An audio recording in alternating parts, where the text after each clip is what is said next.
আজি হৈছে 5 ছেপ্টেম্বৰ, শিক্ষক দিৱস।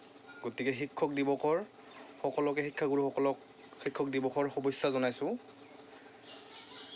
শিক্ষক দিৱস বুলি ক'লে আগতে আমি কি কৰিছিলোঁ? ধুনীয়াকৈ ক্লাছৰুমৰ সকলো ষ্টুডেণ্টে মিলি 5 টকা বা 10 টকাকৈ মিলাই ধুনীয়াকৈ শিক্ষকবিলাকক কিবা নহয় কিবা এটা গিফ্ট দিছিলোঁ সৰু, আৰু বৰ্ডত বাছ হেপী টিচাৰ্ছ ডে বুলি লিখিছিলোঁ। আৰু আজিকালি কি হৈছে জানে? ষ্টুডেণ্টবিলাক বেছিভাগে কি কৰে? সকলোতকৈ দামী গিফ্ট দিব বিচাৰে। যিমান পাৰে দামী গিফ্ট, মানে কম্পিটিশ্যন হৈ গৈছিলে। কোনে কি দামী গিফ্ট দিব পাৰে সেইটো আজিকালি কম্পিটিশ্যন হৈ গৈছে, নে কি কয়? আৰু শিক্ষকবিলাকে কি কৰে আজিকালি 5 ছেপ্টেম্বৰত বেছিভাগ ক্ষতি নকৰে। কিয় জানে? কিজানিবা সকলোতকৈ দামী গিফ্টটো ময়ে পাওঁ